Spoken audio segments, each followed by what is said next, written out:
Hello students, आज हम पढ़ेंगे कॉर्क के बारे में। तो देखो, another name of cork is फ्लम।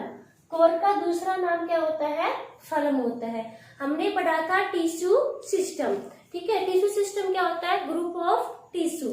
ठीक है, क्या होते हैं? ग्रुप ऑफ टिश्यू को हम क्या बोलते हैं? Tissue system. अब देखो, टिश्यू सिस्टम हमने पढ़ा था, तब मैंने आपको बताया था कि 3 टाइप के टिश्यू होते हैं। कितने टाइप के होते हैं? 3 टाइप के टिश्यू होते हैं। एक मैंने आपको बताया था एपिडर्मल टिश्यू। कौन सा होता है? Epidermal tissue. और एक होता है ग्राउंड टिश्यू और एक वेस्कुलर टिश्यू। 3 टाइप के टिश्यू होते हैं, epidermal tissue, ground tissue and vascular tissue. तो एपिडर्मल टिश्यू क्या होते हैं? इनको हम प्रोटेक्टिव टिश्यू भी बोलते हैं। क्या बोलते हैं इनको? हम प्रोटेक्टिव टिश्यू भी बोलते हैं। कौन सी टिश्यू बोलते हैं इनको? हम प्रोटेक्टिव टिश्यू। मीन्स ये प्लांट्स को क्या रखते हैं? प्रोटेक्ट करते हैं। ठीक है। एपिडर्मिस क्या होता है? कवरिंग। एपिडर्मिस मीन्स क्या होता है? कवरिंग। तो देखो, प्लांट्स में हो या फिर एनिमल्स में हो, जो आउटर कवरिंग होती है उसका क्या काम होता है? प्रोटेक्शन करना। ठीक है। तो एपिडर्मल टिश्यू के क्या फंक्शन हो गए? क्या काम करता है? ये प्रोटेक्शन करता है प्लांट्स का। ठीक है। तो एपिडर्मल टिश्यू जो होते हैं ये 2 टाइप्स के होते हैं। एक होता है एपिडर्मिस और दूसरा कॉर्क। और दूसरा क्या होता है बेटा? कॉर्क होता है। तो आज हम पढ़ रहे हैं कॉर्क के बारे में। किसके बारे में पढ़ रहे हैं? कॉर्क के बारे में। तो देखो, कॉर्क क्या होता है? It is form by the, कैसे इसकी फॉर्मेशन होती है? It is form by the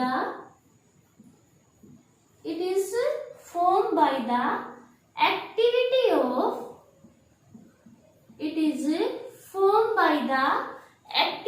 of, lateral meristem. किसकी एक्टिविटी होने पे इसकी फॉर्मेशन होती है? लैट्रियल मेरिस्टम की एक्टिविटी होने पर कॉर्क की फॉर्मेशन होती है। और किसमें होती है ये एक्टिविटी? इन ओल्डर स्टेम, जो पुराने तने हो जाते हैं उनमें। ठीक है। तो देखिए, लैट्रियल मेरिस्टम क्या होता है? इसके क्या फंक्शन होते हैं? आपको मैंने बताया था, जैसे सपोज करो ये कोई भी प्लांट है। ठीक है। तो प्लांट की जो टिप पे प्रेजेंट होता था वो एपिकल मेरिस्टेम होता था, और जो नोड्स और इंटरनोड्स पे प्रेजेंट था वो कौन सा टिश्यू था? Intercalary meristem. और जो यहाँ पे प्रेजेंट होता है स्टेम के साइड में, उसको हम क्या बोलते हैं? लैट्रियल मेरिस्टेम। तो यहाँ पे कौन सा मेरिस्टेम होता है? लैट्रियल मेरिस्टेम। ठीक है। और इसके क्या फंक्शन हो गए? ये क्या करता है? स्टेम के डायमीटर को इंक्रीज करता है।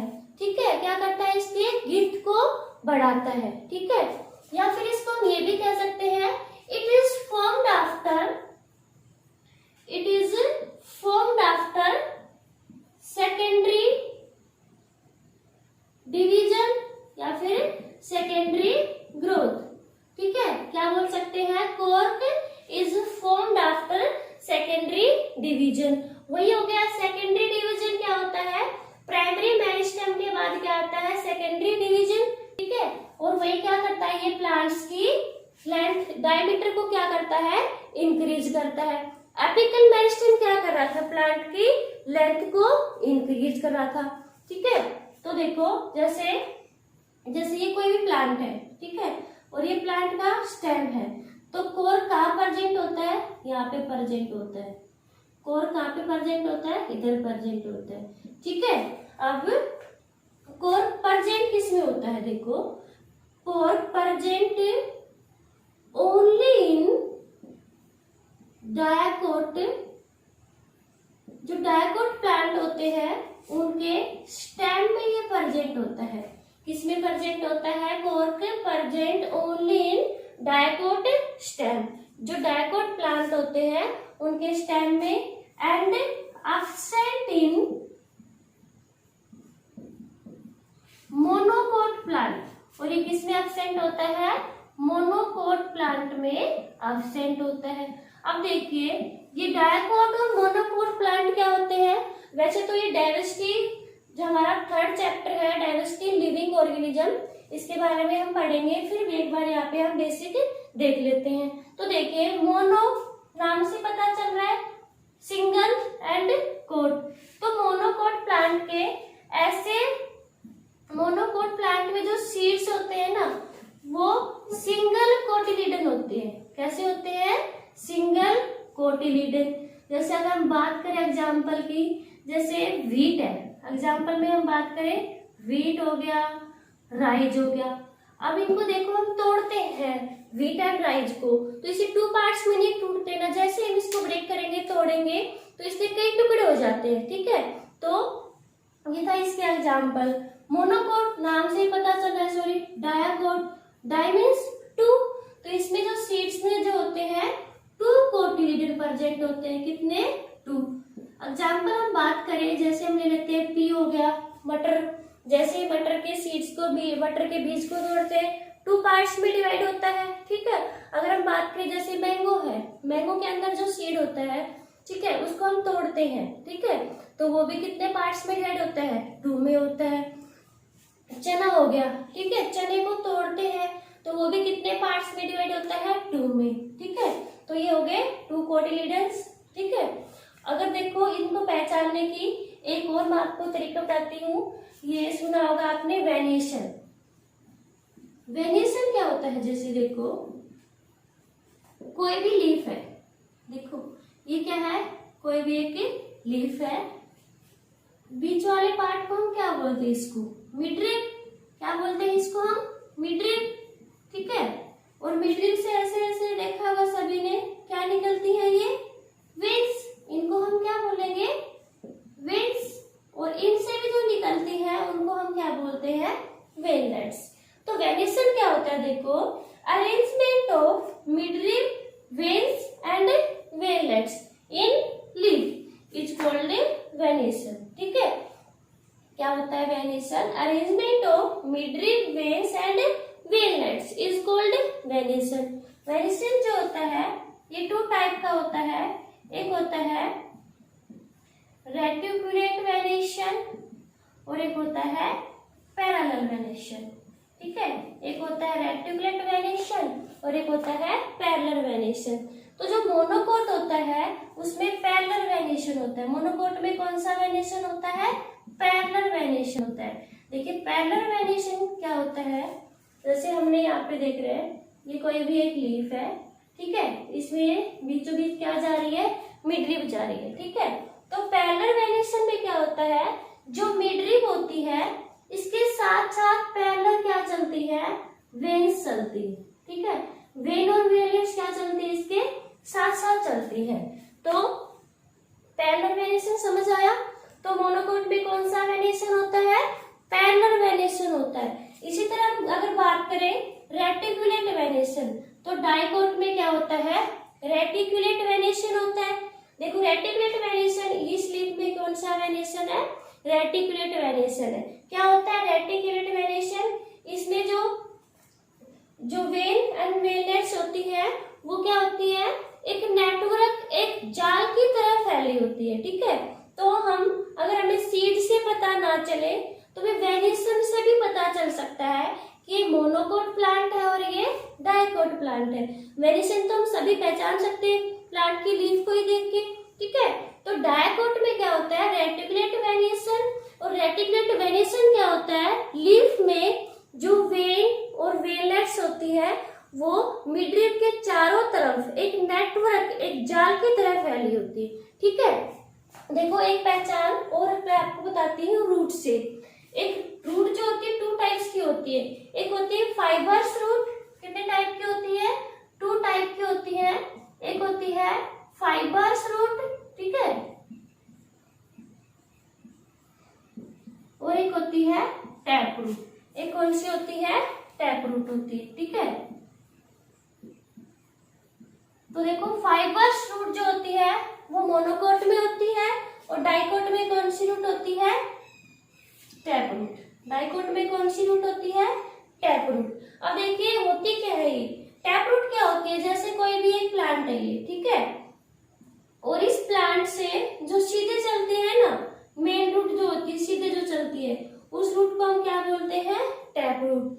और फाइबर रूट क्या होती है? जैसे सपोज करो ये कोई भी एक प्लांट है, ठीक है, इसके बेस से जो रूट निकलती है ना इस तरीके से, वो कौन सी रूट होती है? फाइबर्स रूट होती है। तो मोनोकोट में फाइबर्स रूट होती है एंड डाइकोट में कौन सी रूट होती है? टैप रूट होती है। तो ये था मोनोकोट एंड डाइकोट के बारे में, ठीक है। बाकी ये हम दोबारा से भी पढ़ेंगे, थर्ड चैप्टर में आएगा हमारा ये मोनोकोट एंड डाइकोट, ठीक है। अब देखिए जो कॉर्क होती है, इनमें जो सेल मिलती है उनका नेचर कैसा होता है, ठीक है। तो मोनोकोट में ये एब्सेंट होता है एंड डाइकोट में ये प्रेजेंट होता है, कॉर्क डाइकोट स्टेम में। तो देखो सेल जो होती है इनमें, इनका नेचर कैसा होता है? सेल का नेचर तो ये डेड होता है। कैसा होता है सेल का नेचर? डेड होता है। अब देखिए सेल का नेचर डेड है तो कौन सी वॉल प्रेजेंट होती है? सेकेंडरी सेल वॉल प्रेजेंट होती है, ठीक है। तो सेकेंडरी जो सेल वॉल होती है इसके ऊपर डिपोजिशन होती है। किसकी डिपोजिशन होती है? एक केमिकल होता है, देखो बेटा, जिसका नाम है सुब्रीन। जिसका क्या नाम है? सुब्रीन। यहाँ से क्या क्वेश्चन निकलता है कि जो कॉर्क जो टिश्यू होता है उसके ऊपर किसकी डिपोजिशन होती है? कौन से केमिकल की डिपोजिशन होती है? तो कौन से केमिकल की होती है? सुब्रीन की, ठीक है। तो सुब्रीन जो होता है इसका नेचर इम्प्रीमिएबल होता है। कैसा नेचर होता है सुब्रीन का? नेचर इम्प्रीमिएबल होता है, ठीक है। तो देखो मैंने आपको 2-3 टर्म बताई थी, एक होता है इम्प्रीमिएबल, एक इम्प्रीमिएबल, सेमी प्रीमिएबल एंड सिलेक्टिवली प्रीमिएबल। तो इम्प्रीमिएबल क्या होता है? ये क्या करता है? It does not allow fluid. ये किसी भी चीज को अलाउ नहीं करता। It does not any fluid, ये किसी भी फ्लूइड को अलाउ नहीं करता अपने से अंदर जाने को या बाहर जाने को। इसे अलाउ ही नहीं करता कि कोई भी चीज इसके अंदर जाए या फिर बाहर निकले, ठीक है। तो देखो मैंने डिपोजिशन आपको एक टिश्यू की और भी बताई थी। जैसे टिश्यू हमने पढ़ा था स्केलेनकाइमा टिश्यू, ठीक है, और एक हमने पढ़ा था एपिडर्मिस,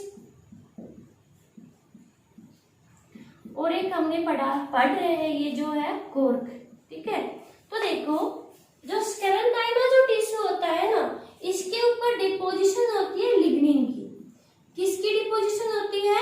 लिग्निन की।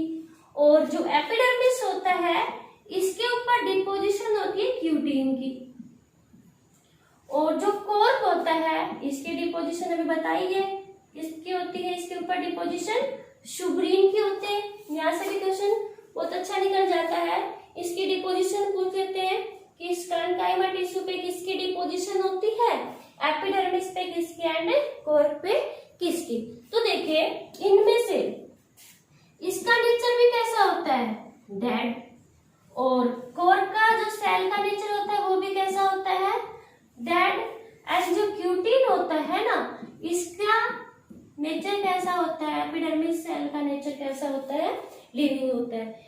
ऐसा क्यों है? देखिए जो स्केलेनकाइमा टिश्यू होता है ना, इस पे जो डिपोजिशन होती है लिग्निन की, ये कहाँ पे होती है? इनर साइड, अंदर की साइड होती है, ठीक है, या फिर ऑल अराउंड, चारों तरफ होती है, ठीक है। जिसकी वजह से इसका नेचर कैसा होता है? डेड होता है, ठीक है। और जो क्यूटीन की जो डिपोजिशन होती है एपिडर्मिस टिश्यू पे, प्रोटेक्टिव टिश्यू पे, वो कहाँ होती है? Outer side. कहाँ पे होती है इसकी डिपोजिशन? आउटर साइड होती है, जिसकी वजह से इसका नेचर कैसा होता है? लिविंग। और सुब्रीन की जो डिपोजिशन होती है वो भी इनर साइड होती है या फिर ऑल अराउंड होती है, जिसकी वजह से इसका नेचर कैसा होता है? डेड होता है। तो ये बहुत इंपॉर्टेंट है, यहाँ से बहुत बार क्वेश्चन पूछे जाते हैं, ठीक है, तो आपको ध्यान रखना है, ठीक है, कि स्केलेनकाइमा टिश्यू का नेचर कैसा होता है? डेड होता है। किसकी डिपोजिशन होती है? लिग्निन की। एपिडर्मिस टिश्यू का नेचर कैसा होता है, लिविंग। किसकी डिपोजिशन होती है, क्यूटीन की। एंड कोर का नेचर कैसा है बेटा, डेड। एंड किसकी डिपोजिशन होती है, सुगरिन की। ठीक है, अब देखो, अभी आपको देखो स्टेम का जो इसका नेचर है सुगरिन का, ये इम्प्रीमेबल नेचर है। तो देखो बेटा, स्टेम को भी चाहिए एक्सचेंज, तो ये भी करेगा। ठीक है, तो ये किसके थ्रू एक्सचेंज करेगा, गैसेस का। ट्रांसपोर्ट कैसे करेगा, वाटर एंड मिनरल्स का। तो देखिए, लीफ में तो स्टोमेटा होते हैं। क्या होते हैं, लीफ में स्टोमेटा होते हैं। तो देखो स्टोमेटा क्या होता है, स्टोमेटा क्या होते हैं, tiny pores, small tiny pores